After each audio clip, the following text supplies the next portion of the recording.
ಅವರು ಹೊಡೆಯೋದು ಇವ್ರು ಹೊಡೆಯೋದು ಕೆಳಗಡೆ ಇಳಿದ್ರೆ ಹಂಗೆ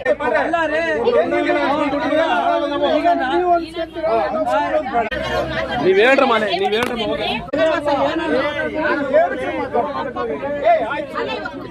hi hello friends, welcome to ತುಜಾ ವ್ಲಾಗ್ ಚಾನಲ್. ಎಲ್ಲರೂ ಹೇಗಿದ್ದೀರಾ? ಚೆನ್ನಾಗಿದ್ದೀರಾ ಅಂದ್ಕೊಂಡಿನಿ. ನಾನು ಕೂಡ ಸೂಪರ್ ಆಗಿದ್ದೀನಿ. ಬರ್ರಿ ಇವತ್ತಿನ ವ್ಲಾಗನ್ನ ಸ್ಟಾರ್ಟ್ ಮಾಡೋಣ. ನಿನ್ನೆ ವಿಡಿಯೋ ಹಾಕಿದ್ನಲ್ಲ, ಅದರ ಮುಂದಿನ ವಿಡಿಯೋ ಇದು. ಇಲ್ಲಿ ನೋಡಿ, ಮಕ್ಕಳೆಲ್ಲ ಆಟ ಆಡ್ತಿದ್ರೆ ಜಿಟಿ ಜಿಟಿ ಮಳೆ ಬರ್ತಾ ಇದೆ. ಹಾಗೆ ಸಿದ್ಧಾರ್ಥನ ಮತ್ತೆ ಕರ್ಕೊಂಬರೋಕ್ಕೆ ಬೇರೆ ಹುಡುಗನ ಕಳಿಸಿದೆ. ಭಾಗ್ಯನಿಗೆ ಇವರಿಬ್ಬರನ್ನ ಅವ್ರ ಫ್ರೆಂಡ್ಸ್ ಇದ್ದಾರಲ್ಲ, ಅವ್ರನ್ನ ಕರ್ಕೊಂಬ ಅಂತ ಭಾಗ್ಯನ ಕಳಿಸಿದೆ ಒಳಗೆ.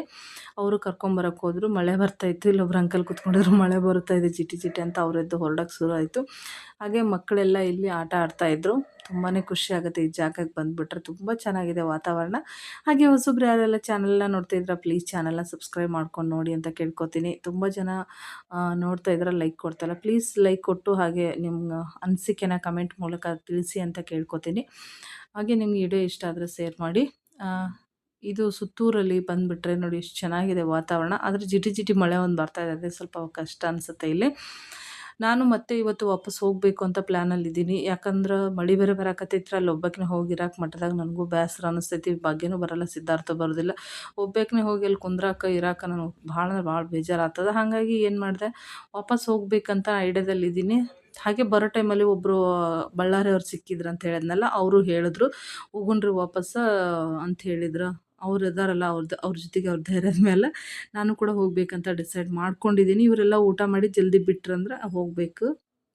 ನೋಡ್ರಿ, ಮಕ್ಕಳೆಲ್ಲ ಎಷ್ಟು ಚೆನ್ನಾಗಿ ಆಟ ಆಡಕತ್ತಾರ. ಆದರೆ ಇನ್ನೂ ಜಾಸ್ತಿ ಜನಕ್ಕೆ ಮಕ್ಕಳಿಗೆ ಹೊರಗಡೆ ಬಿಟ್ಟಿಲ್ಲ. ಹಾಗೆ ಪೇರೆಂಟ್ಸು ಜಾಸ್ತಿ ಯಾರೂ ಬಂದಿರಲಿಲ್ಲ. ಇನ್ನು ಗಣೇಶ ಹಬ್ಬಕ್ಕೆಲ್ಲ ಕರ್ಕೊಂಡು ಹೋಗ್ತಾರೆ. ಗಣೇಶ ಹಬ್ಬ ಗೌರಿ ಹಬ್ಬ ಬಂತಲ್ಲ, ಅವಾಗ ಕರ್ಕೊಂಡು ಹೋಗ್ತಾರೆ. ಹಾಗಾಗಿ ಸ್ವಲ್ಪ ಜನ ಬಂದಿದ್ರು ಅಷ್ಟೇ. ಹಾಗೆ ನಾವು ಮಕ್ಕಳನ್ನೆಲ್ಲ ಕರ್ಕೊಂಡು ಬಂದು ಊಟ ಎಲ್ಲ ಮಾಡಿದ್ವಿ. ಊಟ ಎಲ್ಲರೂ ಕೂತ್ಕೊಂಡು ಚೆನ್ನಾಗಿ ಊಟ ಮಾಡಿದ್ವಿ. ಯಾಕಂದ್ರೆ ಮಕ್ಕಳೆಲ್ಲರೂ ಬಂದು ಊಟ ಮಾಡಿದ್ರೆ ಫುಲ್ ಖುಷಿ ನನಗೆ. ಅಲ್ಲಿಂದ ಊಟ ಮಾಡಿಕೊಂಡು ನಾವು ಡೈರೆಕ್ಟ್ ಒಮ್ಮೆ ಇಲ್ಲಿ ಕೆಂಗೇರಿಗೆ ಬಂದ ಮೇಲೆ ನೋಡ್ರಿ, ನಮ್ಗೆ ಬಸ್ ಸಿಗೋದೇ ಮೈಸೂರಲ್ಲಿ ತುಂಬ ಲೇಟಾಗಿ ಸಿಕ್ತು. 6:30 ನಾನು ಅಲ್ಲಿಂದ ಬಸ್ ಹತ್ತಿದೆ.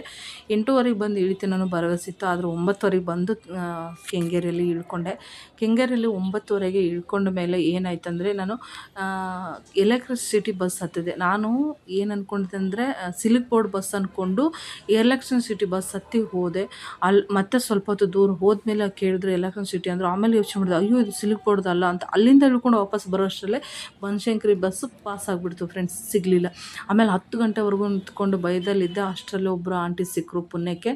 ತುಂಬ ಅಂದರೆ ತುಂಬ ಭಯ ಆಗಿತ್ತು ನನಗೆ. ಹುಟ್ಟಿದ್ದು ಬೆಳೆದಿದ್ದು ಏನಾಯಿತು ಜೀವನದಲ್ಲಿ ಎಲ್ಲ ಒಂದು ಸೆಕೆಂಡ್ ನೆನಪಾಗ್ಬಿಡ್ತು ನನಗೆ. ನಾನು ಯಾಕಪ್ಪ ಬಂದು ಇಲ್ಲಿ ಸಿಕ್ಕಾಕೊಂಡೆ, ನಾನು ಅಲ್ಲೇ ಇದ್ದು ಬೆಳಿಗ್ಗೆ ಬರ್ಬೋದಾಗಿತ್ತು. ಯಪ್ಪ, ಎಂಥ ತೊಂದರೆಯಲ್ಲಿ ನಾನು ಸಿಕ್ಕಾಕೊಂಡೆ ಅಂತ ಬೇಜಾರಲ್ಲಿ ತುಂಬ ಕಷ್ಟ, ಕಣ್ಣೀರು ಬಂದುಬಿಡ್ತು ನನಗೆ. ಅಷ್ಟೊತ್ತಲ್ಲಿ ಇವರು ಆಂಟಿ ಸಿಕ್ಕರು ಜೊತೆಯಲ್ಲಿ. ಅವ್ರ ಜೊತೆಗೆ ಅವ್ರಿಗೆ ಕೇಳಿದೆ, ನೀವು ಎಲ್ಲಿಗೆ ಹೋಗಬೇಕು ಅಂತ. ನಾನು ಬೊಮ್ಮನಹಳ್ಳಿ ಹೋಗ್ಬೇಕು ಅಂದ್ಕೊಂಡ್ರು. ಆವಾಗ ಸ್ವಲ್ಪ ಧೈರ್ಯ ಬಂತು, ಭಗವಂತ ಬಂದ ನನ್ನ ಜೊತೆಗೆ ಅಂತ. ಅದಾದಮೇಲೆ ಆಂಟಿ ಜೊತೆನೇ ಅಲ್ಲೇ ನಿಂತ್ಕೊಂಡು ಬಸ್ ಹಿಡ್ಕೊಂಡು ಆಂಟಿನ ಕರ್ಕೊಂಡು ಬಸ್ಸಲ್ಲಿ ಕೂರಿಸ್ಕೊಂಡು ಅವ್ರ ಜೊತೆಗೆ ನಾನು ಕೂಡ ಬಂದು ಬಸ್ಸಲ್ಲಿ ಕೂತ್ಕೊಂಡಿದ್ದೀವಿ. ಮುಂದೆ ಹಣೆ ಬರ ನೋಡ್ರಿ, ಜನಗಳ ಬಾಯಿಗಳು ಸುಮ್ಮನೆ ಇರಲ್ಲ, ಏನಾದರೂ ಮಾಡ್ತಾರೆ.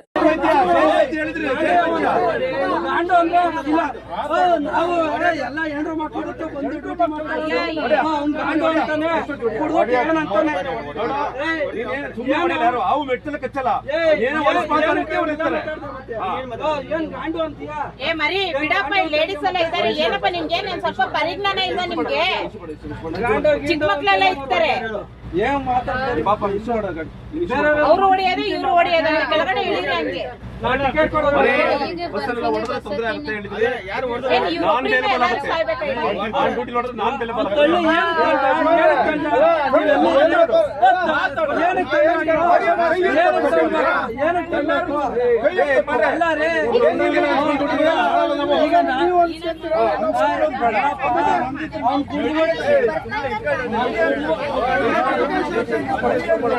ನೀವು ಹೋಗಿ ಮಾತಾಡಿದ್ದಕ್ಕೆ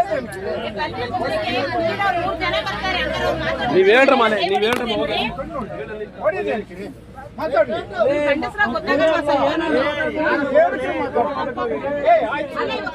ಇರ್ತಾರೆ, ಹಂಗನ್ಬಿಟ್ಟು ಎಲ್ಲರ ಮೇಲೆ ಹೊಡ್ಕೊಂಡು ನಿಂತ್ಕೊಂಡ್ಬಿಡ್ತೀರಾ? ನೋಡಿದ್ರಲ್ಲ ಫ್ರೆಂಡ್ಸ್, ಬಸ್ಸಲ್ಲಿ ಕೂಡ ಜಗಳ ಮಾಡೋದು ಬಿಡಲ್ಲ. ಜನಗಳು ನೋಡಿಬಿಟ್ರೆ ನನಗಂತೂ ಸಿಕ್ಕಾಪಟ್ಟೆ ಬೇಜಾರು ಆಯಿತು, ಸಿಟ್ಟು ಬಂತು, ಎತ್ತಿ ಕಪಾಳ ಹೊಡೆದು ಬಿಡೋಣ ಅನ್ನೋಷ್ಟು ಕೋಪ ಬಂದುಬಿಟ್ಟಿತ್ತು. ಯಾಕಂದರೆ ನೋಡಿ ಫ್ರೆಂಡ್ಸ್, ಕಂಡಕ್ಟರ್ ಆಗಲಿ ಡ್ರೈವರ್ ಆಗಲಿ ಅವ್ರವ್ರ ಟೈಮ್ಗೆ ಗೊತ್ತಿರುತ್ತೆ, ಅವ್ರು ಯಾವ ಟೈಮ್ ಬಸ್ ಬಿಡಬೇಕು, ಯಾವ ಟೈಮ್ ಬಸ್ ಬಿಡಬಾರ್ದು ಅಂತ ಗೊತ್ತಿರುತ್ತೆ. ಗೊತ್ತಿದ ಮೇಲೆ ಅವ್ರಿಗೆ ಬಸ್ ಬಿಡು ಅಂದರೆ ಹೆಂಗೆ ಬಿಡ್ತಾರೆ ಹೇಳಿ? ಬಸ್ಸಿನವ್ರ ಮೇಲೆ ದೌರ್ಜನ್ಯ ಮಾಡ್ತಾರೆ ಜನಗಳು. ಸಿಕ್ಕಾಪಟ್ಟೆ ಈಗ ತುಂಬ ಹದಗೆಟ್ಬಿಟ್ಟಾರಂತಲೇ ಹೇಳ್ಬೋದು ಜನ.